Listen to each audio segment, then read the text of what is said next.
Good afternoon, everyone. Good afternoon. My name is Gina Helfrich, and I'm director of the Harvard College Women's Center, and I am very pleased to welcome you to the 2011 Ann Radcliffe Trust Lecture, sponsored by the Harvard College Women's Center and the Freshman Dean's Office. The goal of this lecture is to acquaint students with a senior female faculty member doing innovative and exciting work, and in so doing to honor the legacy of Ann Radcliffe and other pioneers of women's education at Harvard and Radcliffe history. This year's lecture will be given by Professor Kathleen Coleman, James Loeb Professor of the Classics.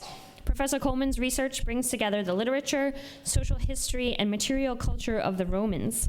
She works especially on Latin poetry in the early empire, Greek and Latin inscriptions, and Roman mosaics. The title of her lecture is, "What Do the Romans Have to Offer the Class of 2015, and Is It Something Nice?" And so without further ado, Professor Coleman.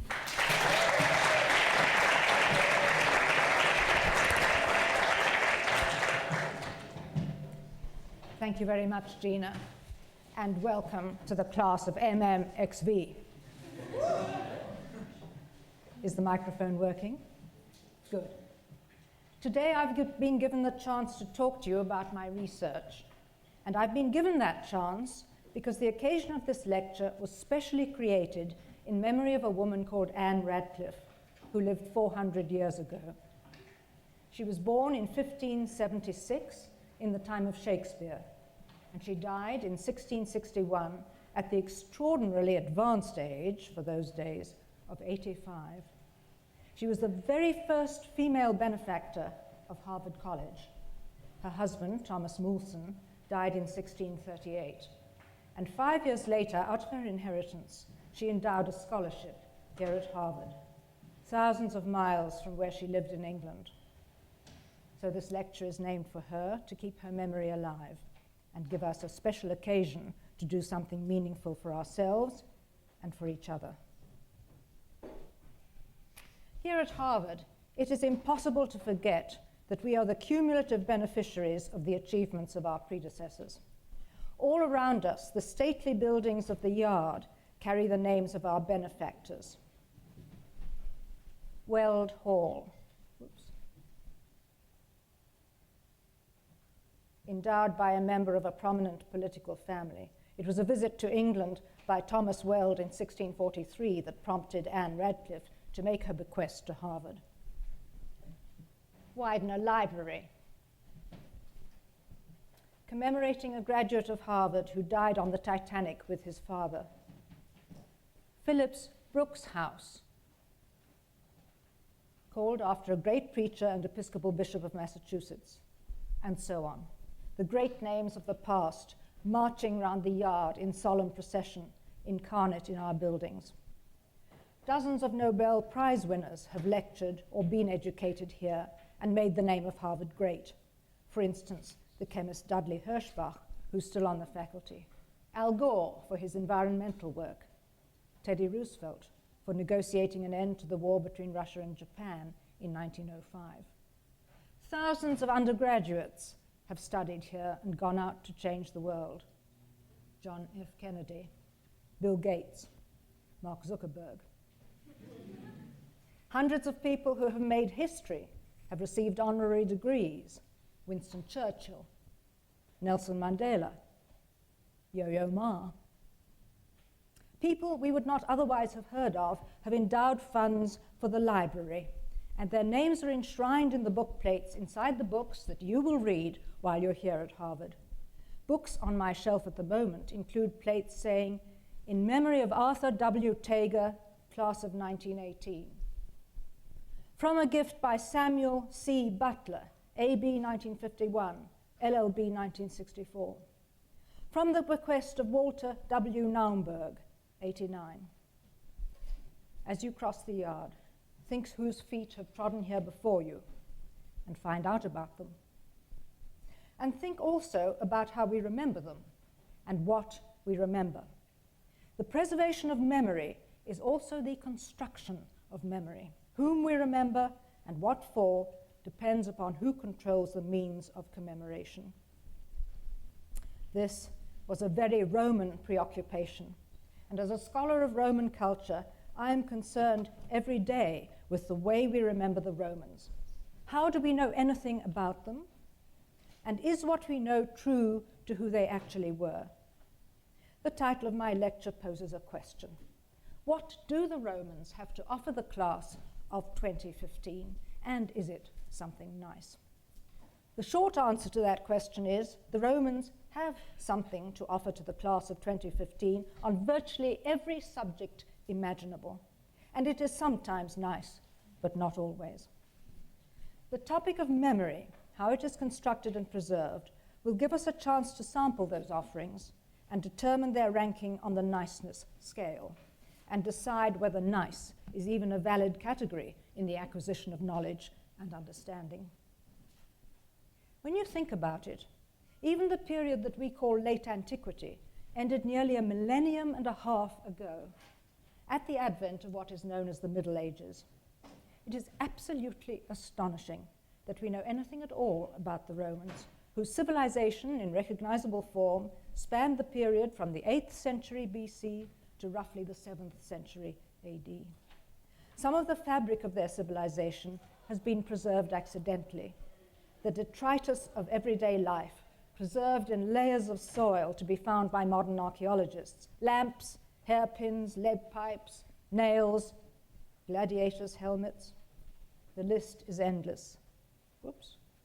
Here are some lamps and one helmet.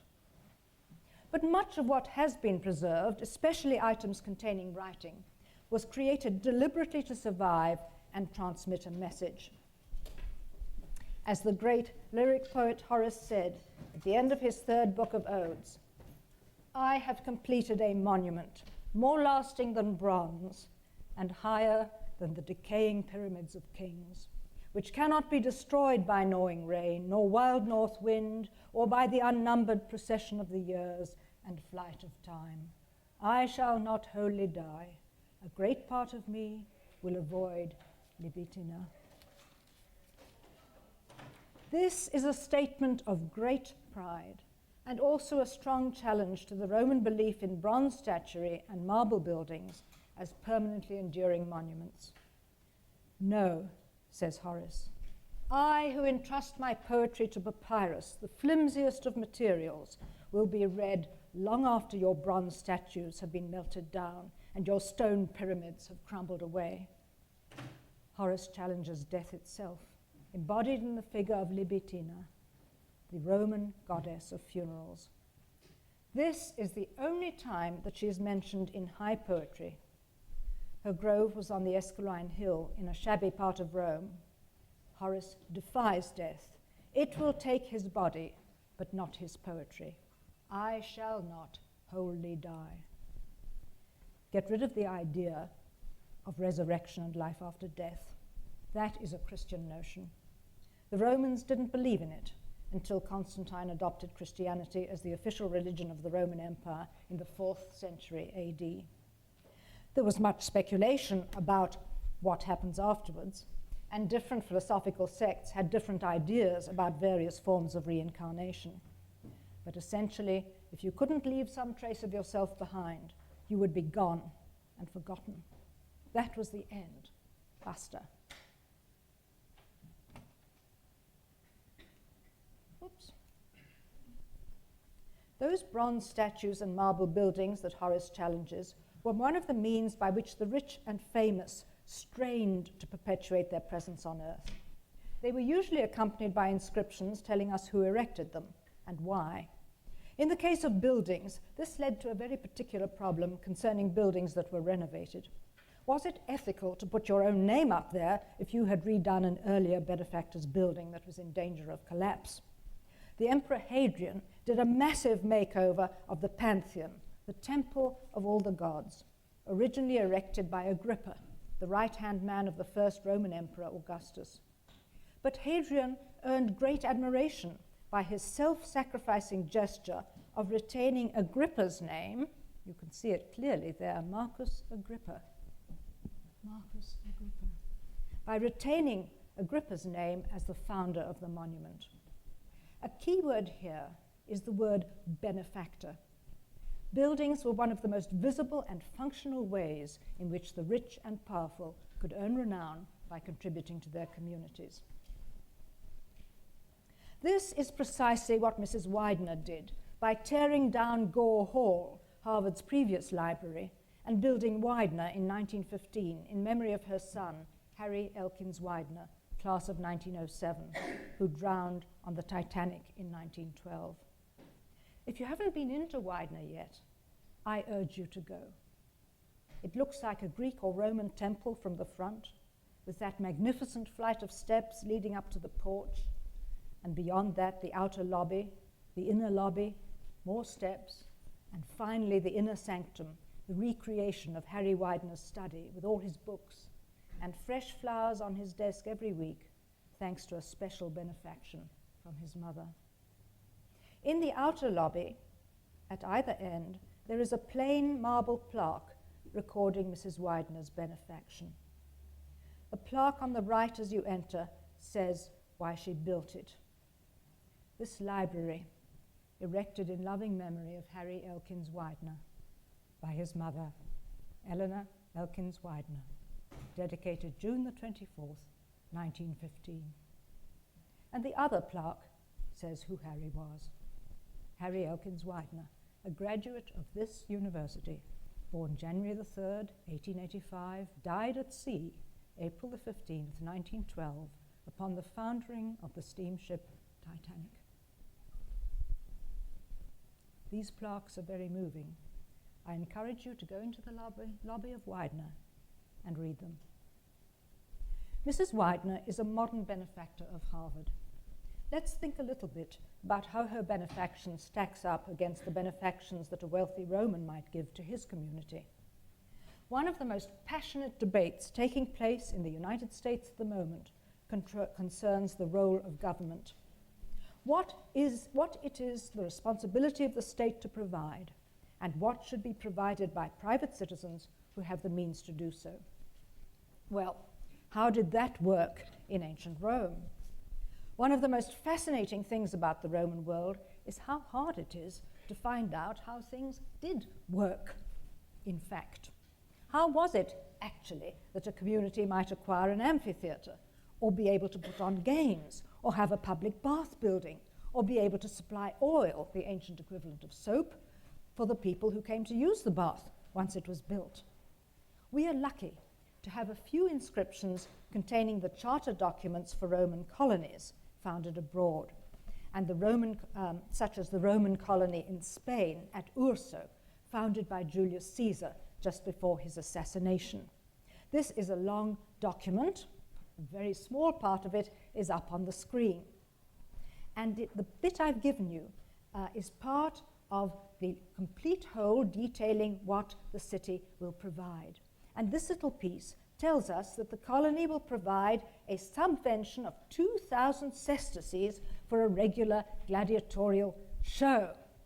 On the said spectacles and the said show, each of the said persons shall expend from his own money not less than 2,000 sesterces, and from the public money it shall be lawful for each several duumvir, that's a kind of co-mayor of the city, to expend a sum not exceeding 2,000 sesterces. Note what he has to give himself mustn't be less than 2,000. What he gets from the city mustn't be more than 2,000. This is not, in fact, very much.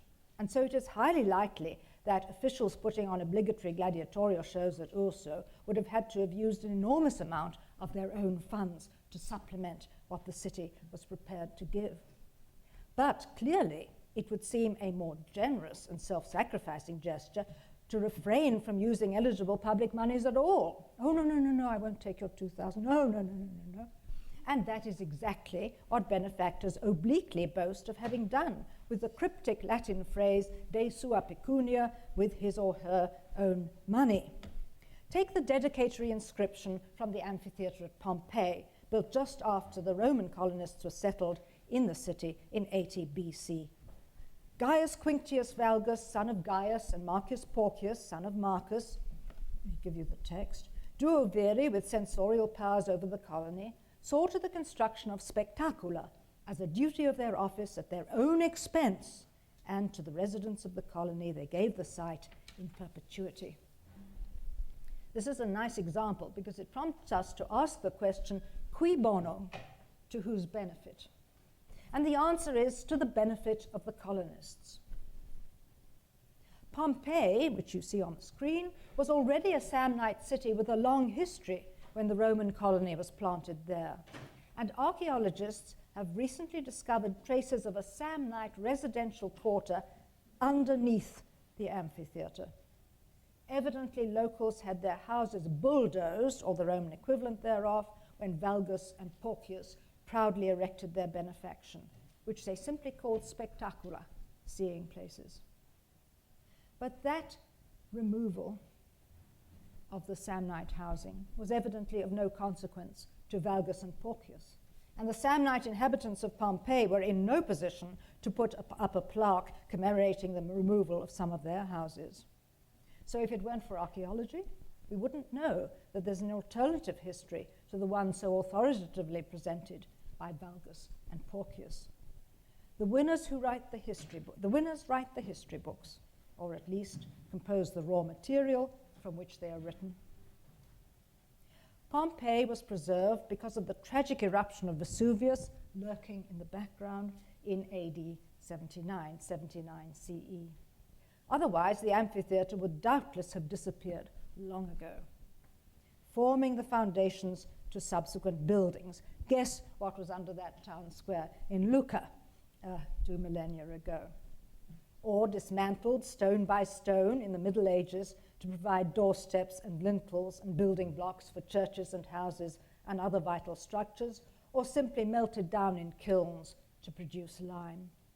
As Horace indicates, the durability of marble does not guarantee that what is built of it will survive.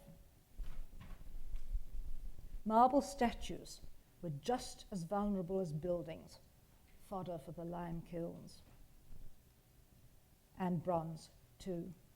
Those bronze statues were a meaningless encumbrance once the people they commemorated were no longer accorded any respect. They might far more usefully be melted down to provide hinges or cannons, or even new sculptures of subjects more suitable to a Christian world. As with the bronze ceiling from the portico of the Pantheon, which I can't show you because it isn't there anymore, under there. It was torn off by Pope Urban VIII in the 17th century to be melted down to cast the cannons surrounding the Castel San Angelo, originally the mausoleum of Hadrian. And it is said that ceiling was also used for the bronze canopy over the high altar in the Vatican, which was designed by the sculptor Bernini. You know the phrase, sic transit gloria mundi. So goes human glory. Fortunately, however, the bases upon which the marble statues stood, at least, and the bronze ones too, were often too bulky and awkward to toss easily into the lime kilns or melt down in the bronze furnace. And so they've survived to enable us to remember the honorans whose portraits we will never now see. The texts of these inscriptions sometimes provide a fascinating glimpse of the negotiation between a city and its benefactor. Take this example from Formiae in Italy in the 2nd century CE. A citizen called Gaius Clodius Hilarus had obtained special honors, including a ceremonial chair from the local senate because he'd given the town a sum of money in return for the chair. And out of these funds, he sponsored a gladiatorial show by popular demand, for which the townspeople voted him an extra subvention to double the sum that he'd contributed himself. And then, when his ceremonial chair was dedicated, he gave a banquet at which the regular townspeople were given bread and wine, and special hampers were distributed to the city councillors and other high-ranking citizens. The chair, whoops, now that is a nuisance. We've lost our chair here. There it goes. Those were the gladiators. We might come back to them in a moment. The chair is called bi from two and cella, seat, a bicellium, because it was big enough to seat two people, but was only occupied by one. A visible tribute to the benefactor's wealth, not unlike the roomy seats in first class on the plane, from which we all avert our eyes as we trudge through to the narrow seats in cattle class, where even someone as small as me feels cramped. The difference between us and the Romans is that they explicitly link the comfortable chair with the occupant's wealth, whereas our airlines gloss over this, giving the title of class to each of the categories of passenger under the pretense that it is a free choice to opt for the uncomfortable economy class. And a second difference is that Gaius Clodius Hilarus earned his comfortable seat not merely because he could pay for it, but because the payment was a contribution to the welfare of his city. And that in turn points up a gulf between us and the Romans. What did he spend his money on? Gladiators, a feature of Roman culture that we despise. Over and over again, putting on a gladiatorial show is what benefactors want to be remembered for. And this effort of theirs to control their memory tells us something very important about the status of displaying gladiators. It was big time. It really meant you were somebody. It was a real gift to your community. And after all the planning and negotiating and infrastructural arrangements, it was over in a matter of hours. So getting it mentioned in an inscription is a tremendous effort to make the benefaction last, even better if you can have it put in mosaic on your floor. Perpetuating the ephemeral is part of the Roman effort to construct and control memory. Perhaps the modern equivalent is Google and Facebook, whose digital archiving may make it impossible ever to erase the more foolish aspects of one's self-presentation.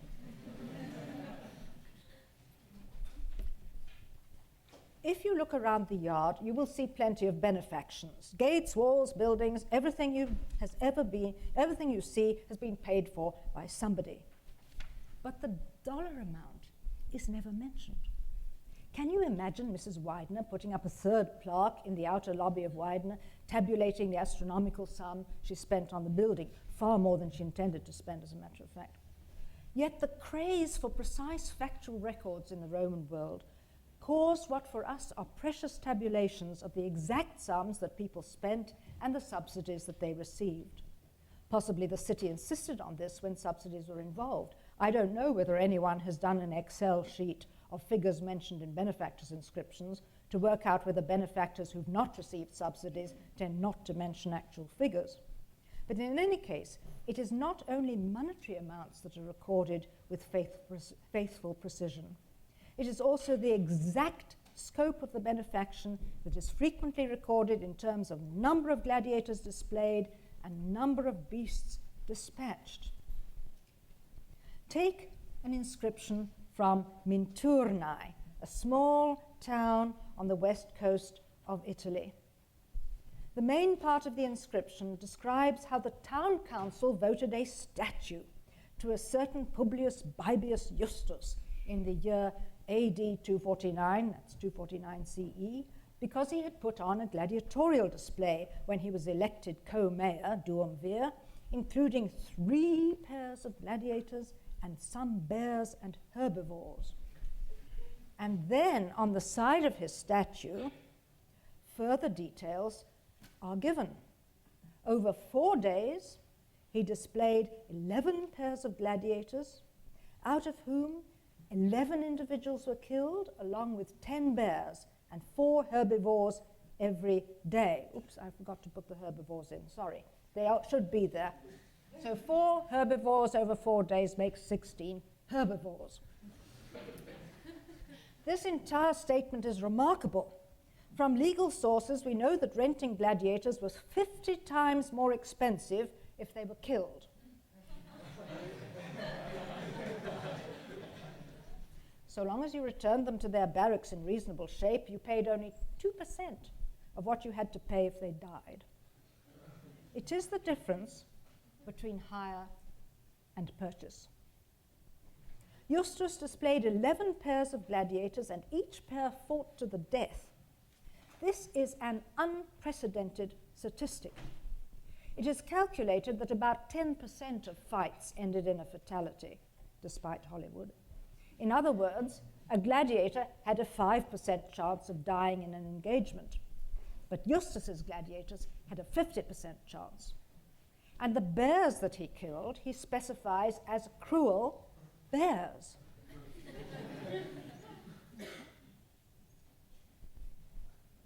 And a unique moral judgment upon an animal in the context of a civic benefaction, as far as I know. Alongside this pride in statistics, we find the urge to outdo one's predecessors and be the first in one's community to make a particular benefaction. Being the first is really something to be remembered for. Primus omnium, first of all, occurs frequently in inscriptions recording benefactions. Take this interesting example from Ostia, at the mouth of the Tiber, west of Rome. Here you see the stone itself, surviving incomplete in various bits, as you can see. And here is a transcription of the surviving text and a translation. Hostilianus, duumvir, co-mayor, quaestor of the treasury at Ostia, that is city treasurer, priest, given special responsibility for the lusus juvenalis by decree of the decurions, that's the town council, was the first person since the founding of the city to blank, missing, games, blank, and set women to the sword. Together with his wife Sabina, he made this monument for himself, blank, competitive blank, of the body of toga bearers, and then it all peters out. I have underlined the crucial phrase, the first person since the founding of the city, by which he presumably means Ostia, not Rome herself. But what exactly was Hostilianus the first to do at Ostia? Set women to the sword is very ambiguous, at least in the Latin. It could conceivably mean had women executed, but it could also mean set women to fight one another. Since the context is games, fighting might seem more appropriate than execution, except that games were sometimes the context for executions, capital punishment until the Enlightenment always being performed before the witnessing public. I think that Hostilianus probably means that he displayed female gladiators. But before I try to put that point into the context of the preservation of memory, here is the stone again, so that you can appreciate the skill involved in putting the jigsaw together. And here it is with its translation. Now, female gladiators.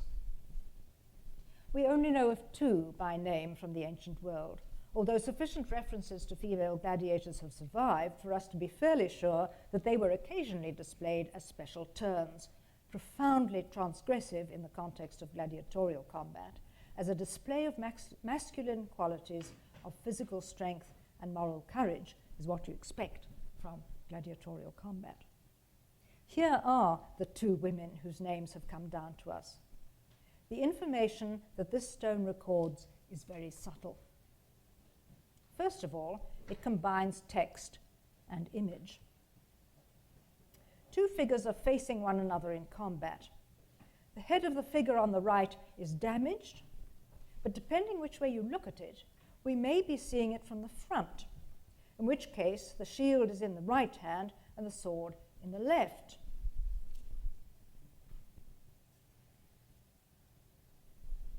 Shield and sword. Or, more likely, we're looking at this person from the back, in which case that's the back of the head, the shield is in the left hand, sword in the right, which is what one would expect, given that about 90% of people are right-handed. In addition to the image, there is also text above and below. And here it is, transcribed, transliterated in both upper and lower case, and translated. It comes from Turkey, which is part of the Greek half of the Roman Empire. That's why it's in Greek. The text at the top says that the protagonists were granted a reprieve. In other words, they left the arena and fought again another time. The text below gives their names, Amazon and Aquileia. These are female names, and they look as though they are assumed names, suitable to fighting women. The Amazones being that northern race of female fighters who so terrified the Greeks, and Achillea being the feminine form of Achilles, the name of the most famous of the Greeks fighting in the Trojan War. As for these curious rounded objects on either side of the plinth that the women are depicted standing on, I think they may be the women's helmets, representing in pictures what is said above in words. Removing the helmet was a sign of accepting defeat or a draw, and the text above says precisely that. These women were granted a reprieve in circumstances in which neither of them could defeat the other one. But the $64,000 question is, who put up this stone and why? Who would want us to remember exactly this about these women, that in this specific encounter they fought to a draw? And who is the monument addressed to? Who's supposed to do the remembering? The stone itself holds part of the clue to the first question. You will see that it is broken along all four sides. This strongly suggests that it was originally part of a much bigger monument. We know that some people who owned gladiators might have friezes sculpted, showing the greatest hits of their troop, so to speak. It's possible that the fact that these two women fought to a draw was so remarkable and worthy of being remembered that the owner himself included it in a larger sequence of memorable events concerning his gladiators' accomplishments.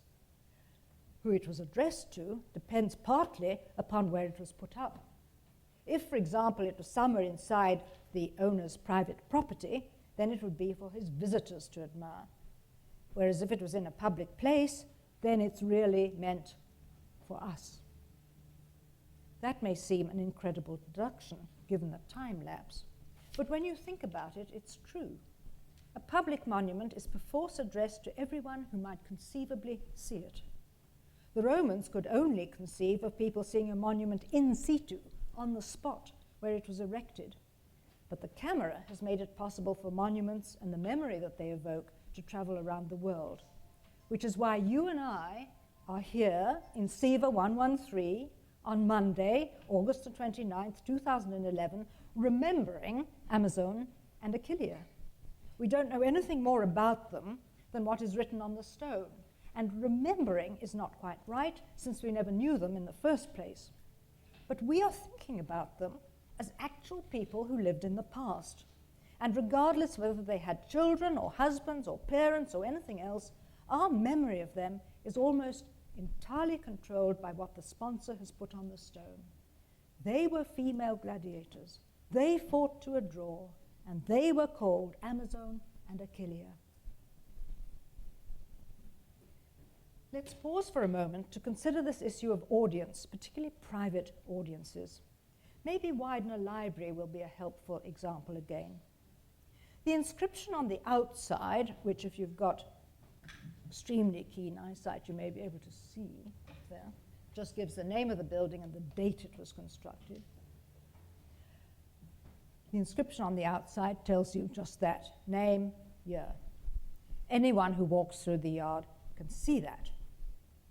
Whereas the plaques in the outer lobby tell you who put it up and why. And any member of the public who has the nerve and the energy to climb that steep and imposing flight of steps can look at them. But to get inside, all the way into Harry Widener's study, you have to have a Harvard ID or be in the company of somebody who has one.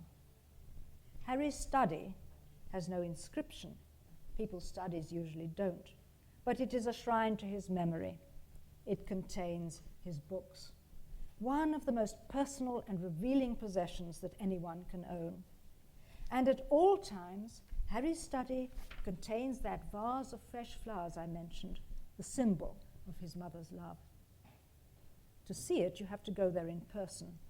And you surely realize, as the Romans did, that the three-dimensional impact of the physical context shapes the message that the contents convey, so that there is no substitute for being there. The Romans circulated places like the Colosseum round the empire on coins, bringing it to people who had no chance of ever seeing it in real life. But this in turn inspired them to travel. The Emperor Constantius II finally visited Rome for the first time ever 20 years into his reign in the year 357. And he was awestruck by the beauty and majesty of its buildings. And you will see that he mentions precisely the Colosseum.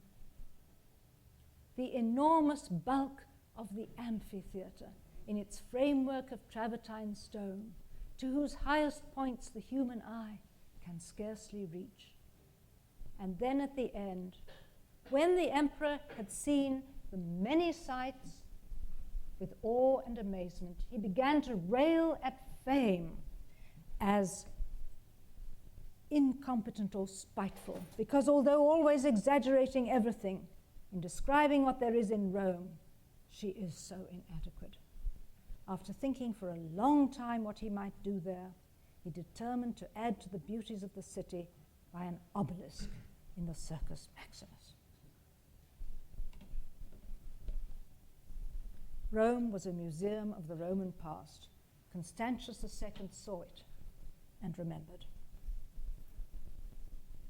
Like Harry Widener's study, deep in the heart of Widener and only to be accessed by the privileged few in possession of a Harvard ID or in the company of such a person, so the Roman house was a long axis of ever-increasing spheres of privacy, starting from the street and working inwards. This is the house of Sallust in Pompeii, particularly interesting because the original is very plain. It has no veranda. And then later, as you can see, this veranda with the columns was put up at the back. And this is very special. Only the most intimate friends and business associates of the homeowner could hope to penetrate as far as the peristyle. Come in there, they go increasingly through the more and more private parts of the house. Eventually they get here where they can access these rooms off the peristyle. What the American South of the 60s would have called relaxing rooms. At a place in Libya called Selene, a villa was excavated in the 1980s that contained this mosaic in one of precisely those little rooms off the peristyle. It has an inscription on it which makes it almost 100% certain that it is not a generic scene, but rather a portrait of a particular occasion. What makes this pretty horrifying is that we have a figure in a long tunic wielding a sort of walking stick, clearly some kind of umpire and or referee, while the chief protagonist is a bull with a belly band tied where his waist would be if he weren't a bull, probably drawn tight to provoke him. He seems to have already tossed the two pyjama-clad figures in the top left-hand corner, in the air, sorry, not being very competent with this thing. There we are, up there. Although depending on how you view the perspective, they may either be meant to be in midair or already lying crumpled on the ground. There's a figure in a short skirt in the bottom left-hand corner with very distinctly negroid figures who is manhandling another of these pajamaed figures towards his fate. Presumably what's already happened to the figures in the upper left is about to happen to this person too. The inscription is ambiguous, at least to us. To contemporaries it presumably have been clear. It says, Philo Serapis put this together. But whether Philo Serapis was the mosaic artist who put the mosaic together, or the sponsor of the show who put the spectacle together, we cannot be sure. I imagine the latter. The noteworthy thing about the find spot is that the mosaic is at the back of the room, facing the place where a couch would have been positioned. As the visitor reclined there, he would have been able to contemplate this mosaic and the outlook and principles of the person who chose to put it there. If he was a business partner of the owner, he might get the impression that he was dealing with quite a tough-minded character. This image constructs a very specific kind of memory. You may wonder why I've so far avoided that most obvious category of a memorial, the tombstone. If anything shapes the way somebody is remembered, it is surely what is put on their grave. I've left it until now because it factors very nicely into the other half of the public-private equation. If something like the Celine mosaic was meant for private viewing, a tombstone was aimed at the public. Nowadays, our graveyards are rather tucked away, though some run alongside major highways. Mount Auburn Cemetery, for example, is located on Mount Auburn Street, and even from the road one gets a sense of the peace and beauty of the first garden cemetery in the United States. But Roman graves were even more public than that. The tombs usually lined the roads leading from the city gates. So everywhere that you have a gate, you will have a road, which means that you will have tombstones. This is because the dead couldn't be disposed of inside the city precincts. Most graves nowadays are sedate little affairs topped by a tombstone a few inches high. Here's my aunt's grave at Cheddington in England as an example. But Roman tombs could be very large. They towered over the passers-by. Here are some lining the beginning of the road leading from Pompeii to the neighboring town of Nuceria. And here's a close-up of the one on the right. Life-size statues tower behind the columns, elevated on a podium. Reading anything that was written up there would probably give you a crick in your neck. And therein lies another paradox. The Romans of the early empire were in the grip of what is called the epigraphic habit. They put up inscriptions in greater numbers than any other ancient society. But an enormous proportion of the population is estimated to have been illiterate, perhaps as much as 90 or 95%. So what was the point of all these commemorative texts if so few of the passers-by could read them? First of all, the monuments were so high up that they were hard to see. And secondly, most of the people looking at them couldn't have read them anyway. I'm currently writing a book about a single funerary monument, the gravestone of a little boy called Quintus Sulpicius Maximus, who died when he was 11. This was found lying face down in front of two enormous stone blocks on which it is presumed to have been mounted when it was erected. The original is now in the Centrale Monte Martini Museum, one of the museums in Rome, but a replica, which you see here on the right, has been put up near the find spot that gives you a sense of how high the actual monument was. It's in the shape of a funerary altar with a pediment on top and the ritual jug and platter depicted on the two sides. And you see here the platter in this drawing by Visconti in the 1870s. You can just see it there. Jug and platter, because those were the implements of sacrifice. And this is a funerary altar. You were supposed to sacrifice to the dead upon it.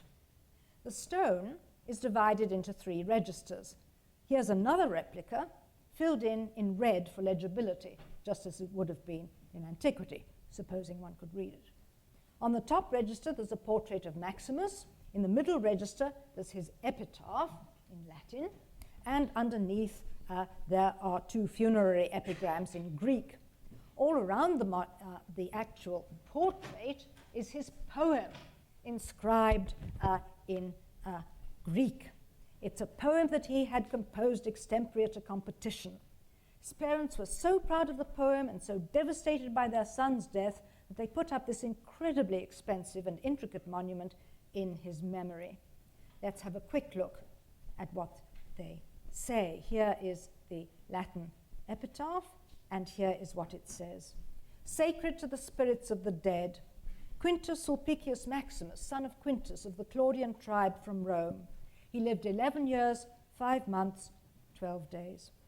This boy, having enrolled among 52 Greek poets in the 3rd cycle of the contest by his talent, turned into admiration the sympathy that he'd aroused because of his tender age, and he came away with honor. His extempore verses are added here so that his parents will not seem to have indulged their affections. Quintus Sulpicius Eugramus and Licinia Januaria, his most unhappy parents, have had this built for their most dutiful son and for themselves and their descendants. This epitaph is clearly composed to win our sympathy.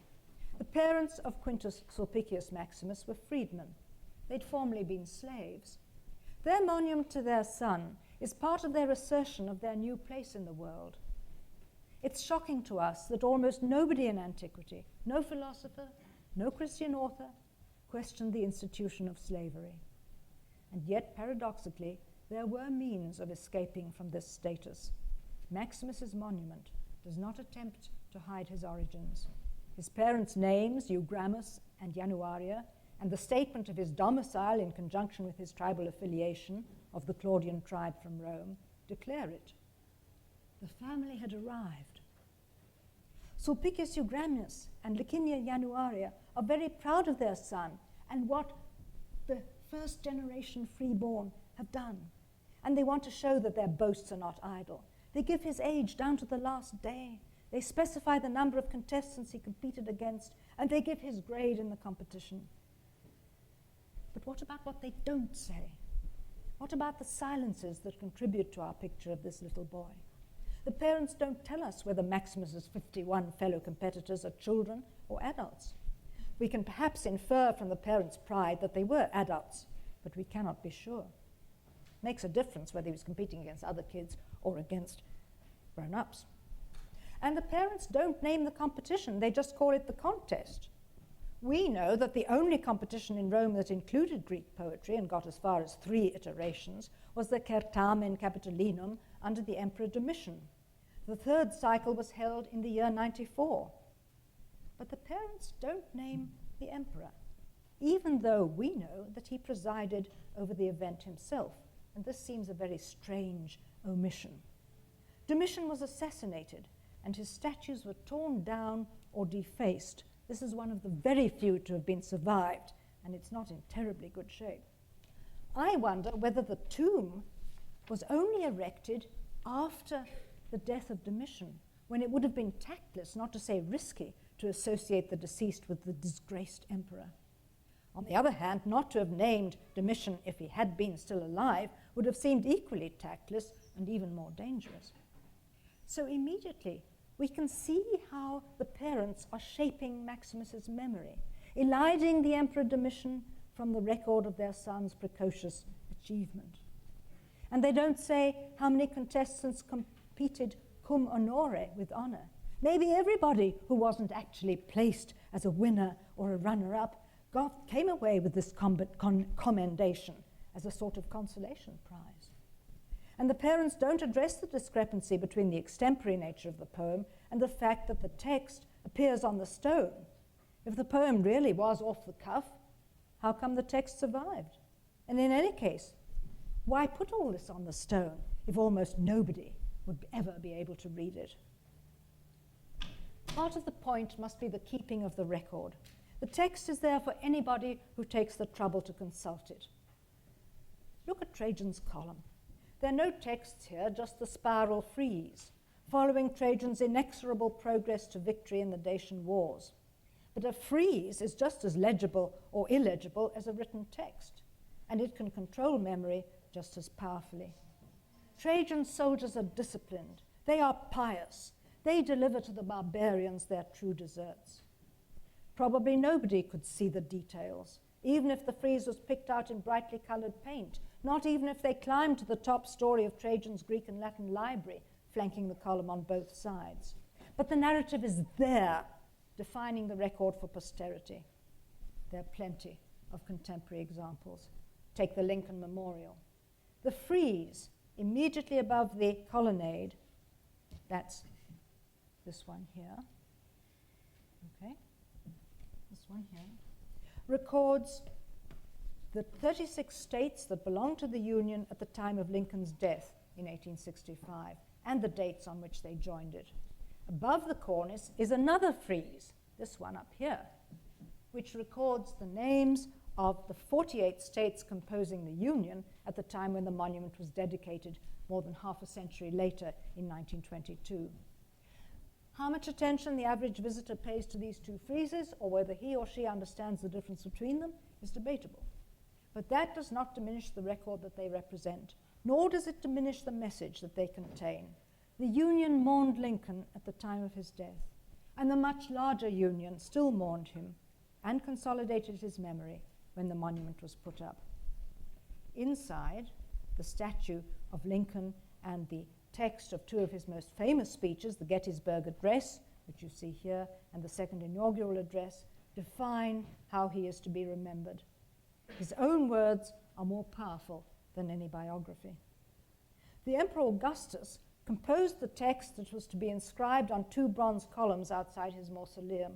It is a masterpiece of the construction of memory, written disarmingly in the first person, never mentioning by name the enemies that he crushed on his way to dominate the world, listing in clinical detail the tribes he conquered, the nations that came to do him honor, the buildings he erected or reconstructed, the games he threw.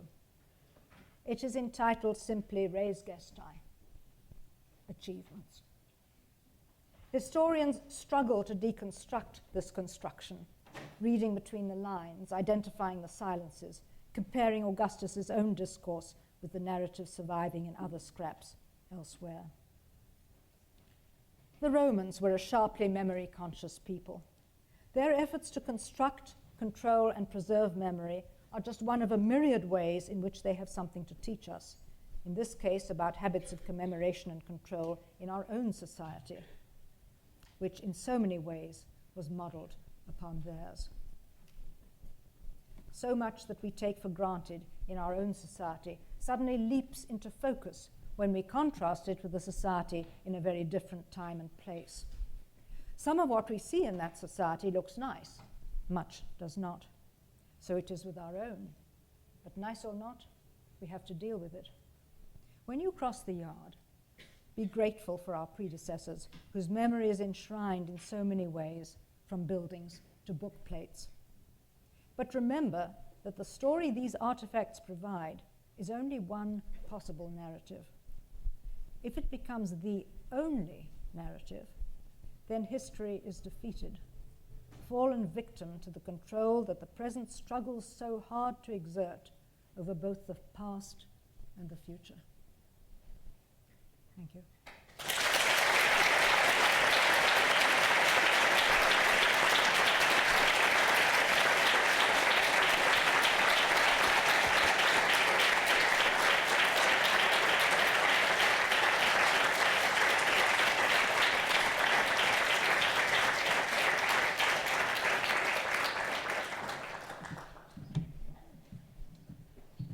3 minutes for questions. Does anyone have a question? There's one. Yes. What sort of herbivores? Absolutely. That is a problem. I would imagine probably gazelle, but not necessarily. I mean, a rhinoceros is a herbivore. And we know that they showed rhinoceroses, but they were really big time. And I mean, you're not going to show a herbivore out at some little hick place in central Italy, no. I think a buck is about the best you can hope for. There was another question? Yes? The second question of the lecture you just gave is it something nice? Yes. In your opinion, what were the nice components and what were not the nice components of what the Romans left behind? Good question. I could turn it back and ask you to answer it, but I'll have a go myself. Their artistic achievements. Recently, I was asked to do some entries for the Virgil Encyclopedia, which is being edited by two of my colleagues in the classics department. And one of the entries they gave me to do was death. I had to read Virgil all the way through again in order to write those entries. And writing the entry for death was so extraordinarily humbling and profound, because nobody says it the way Virgil says it. And for those of you who know Latin and have read some Virgil, you will remember that simple cryptic phrase, sunt lacrimae rerum, sunt lacrimae rerum. There are tears of things. It's not even the expected grammatical structure that you would anticipate. There are tears of things. And it comes when Aeneas has seen pictures detailing the tragedy at Troy, which he was involved in. And that's all Virgil says. There are tears and things. You've all suffered loss already. You will suffer more losses, I'm afraid, in your lifetime. When things are tough, read Virgil, because he gets it the way nobody before or since has ever got it. The mosaics, which are very ordinary, many of them, you had to have a certain amount of wealth to put down a mosaic. I love those. I think they're exquisite. They're our photograph album from antiquity. Slavery, I hate it. The cruelty, the violence, I hate it. But we are human beings too, and there are many of these impulses latent in us. Our civilization, our culture has tried to beat them out of us. But in my more cynical moments, I believe if there were public hangings in Harvard Square, you wouldn't get a seat unless you queued the day before. I'm sorry. And I think it's very, very valuable to study the Romans, to be reminded of these kinds of things. That's just a very short answer. Boy, we could have a whole lecture course on that topic.